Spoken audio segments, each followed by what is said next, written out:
I woke up at 5 a.m. this morning, looked at my camera sitting by the door, and thought, why bother?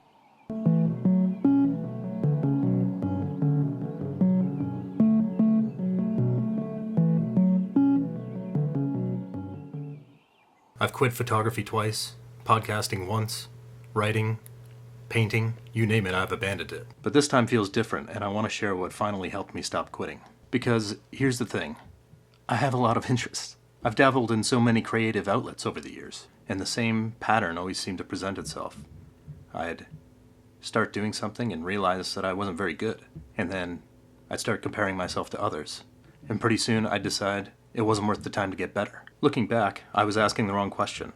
Instead of, am I good enough? I should have been asking, why do I expect to be great right out of the gate? Part of that is my depression. I fall into those unhelpful comparisons, the kind that keep you stuck instead of moving forward. And I mean really stuck. I'd spend 2 hours scrolling through photographers with 50,000 followers shooting in Iceland on $5,000 cameras. Then I'd look at my backyard photos and close Instagram feeling worse than when I opened it. The comparison wasn't just stealing my joy, it was stealing my time. I'd look at pros with amazing gear, years of experience and huge followings, and I'd think, why do I even bother? But here's what I've learned. People always say that failure is the best teacher, and while that's true, you also have to practice the mindset. Which brings me back to my photography. I spoke at length in the last video about how I stopped photography and what brought me back. I was inspired by a lot of different people going out and doing something they love. That's what I'm trying to get better at. Doing things because I enjoy them, and because they have meaning to me, and not for any other reason. But old habits die hard. Sometimes I wake up before dawn and I just don't feel like going out to shoot. Or I wonder, am I bored of this? What if I just quit and move on? And honestly, sometimes the answer is you can. This is life. It's not all or nothing. If you're truly done with something, it's okay to take a break. Maybe the passion comes back, maybe it doesn't. So how do you go on when you're really not feeling creative? The answer for me came down to one question. Is this something that I want to continue to do? If yes, the rest becomes clearer. What I'm trying to say is that you have to determine whether this is a fleeting feeling or whether you're truly done with something. If you're still passionate about photography or writing or whatever it is, you don't have to worry about the ebbs and flows of creativity, because it'll always come back, and often when you least expect it. If you're not sure you're passionate about something anymore, take a break. Maybe that passion will reignite. Maybe it won't. Both are okay. But assuming you are still passionate, and you're just going through one of those times where you're just not feeling it, here's what worked for me. Go through the motions. Now I know what you're thinking. Just do it sounds like toxic positivity when you're dealing with depression. I get it. Some days getting out of bed is the victory. But there's a difference between honoring your mental health and letting fear make your decisions. For me, the question became, is this depression talking or is this genuine exhaustion? If it's fear of not being good enough, I go anyway. If it's genuine depletion, I stay home and rest without guilt.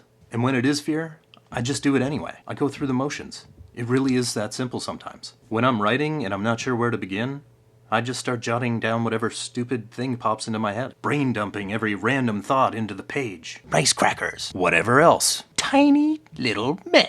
Robots from space. Maybe they're from Earth. We don't know yet. Pretty soon I'm just writing. I'm not thinking. I don't care if I'm never going to use what I wrote.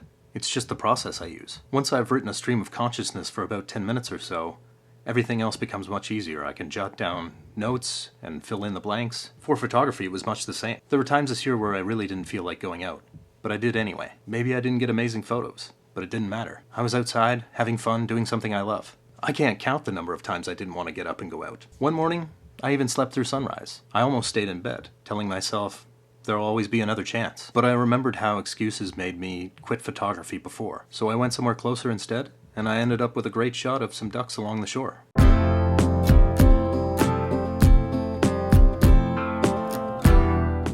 Not a portfolio piece maybe, but proof that showing up matters. Another day, I headed out to a favorite park only to find the trail closed. My backup spot was crowded with photographers already. Rather than give up, I tried a third option. It wasn't the most scenic place, but I came away with some interesting photos nonetheless.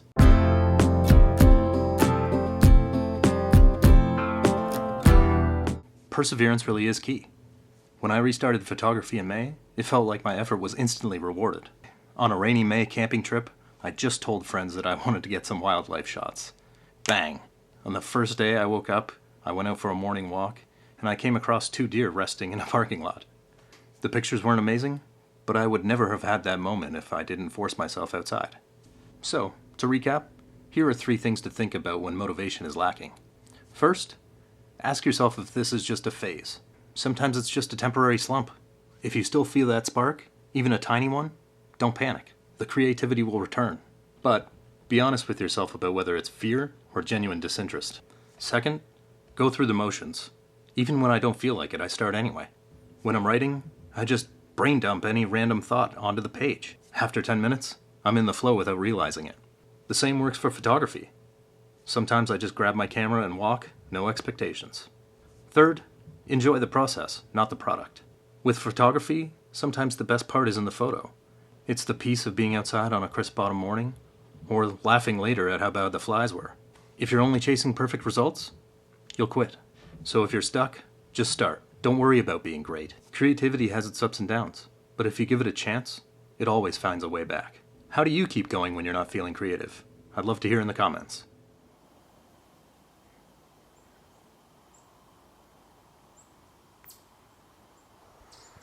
Got an amazing sunrise in front of me right now.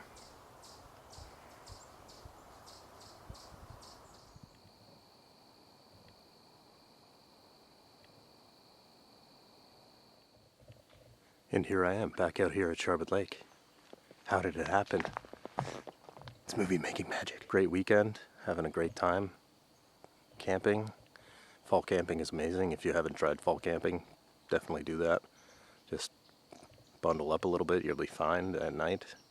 Other than that, it's great weather. No bugs. Pro tip from a non-pro. But do it anyway. So I've been talking about how to keep being creative when you don't feel like it. And one of my main points was just go do it. Just go out and do it. And it seems simple, and going through the motions has like this negative connotation, like you're just blah blah blah, but that's not how I mean it. I mean, you got to bring your passion to it still, but just for that first 10-15 minutes, that's the part that people struggle with, because it's just starting. Once you get going, you've got momentum. Momentum's a powerful thing, and once you get going, you'll just be doing it. So just do it. Got my notes again. Struggling to get my notes again. Oh, I took a video of fire. That's neat. No one's ever done that before. Look at this photo I got. Look at that. Can you see that? Look at that. That's with my phone. Phones are pretty good at photos. Pretty good. Pretty good at photos. Not as good as a camera, but pretty good. Sometimes staying creative is easy, like when the sky presents you with beautiful clouds and colors. Whether it's a sunset or a sunrise. There's an amazing red tree behind me. Completely red.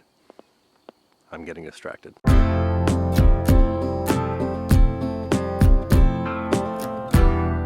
Other times I feel like I couldn't find a composition if it hit me over the head. Another thing came to mind after I recorded the last part of this video. There was a time earlier this year where a few weeks in a row it seemed like every time I went out, I never returned with an image I liked. I just didn't like it. Just couldn't get anything that really spoke to me, really felt like I had captured something that's more than just a snapshot of the woods. So that was really challenging. Rather than stopping and losing interest again, I just picked up my camera and I started shooting around my apartment.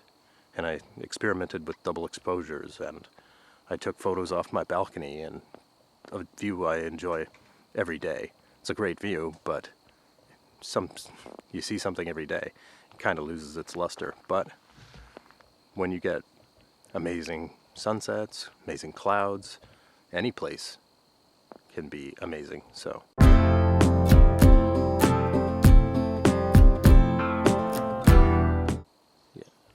I took those photos, I experimented with colors, I did different things that I wouldn't normally do. Those photos from my balcony turned out to be some of my favorite photos this year. Those photos from my balcony, that view that I see every day of the year, it reinvigorated me because I was able to just have fun again. Just remember that it's just about fun. I went camping a short time later, and I ended up getting a bunch of photos that I really loved.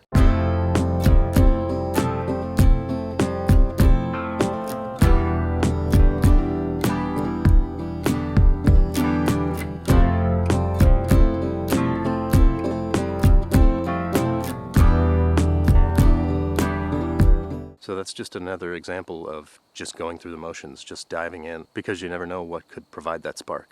You never do know what could provide the spark. Oh, that's it. That's all I had written down.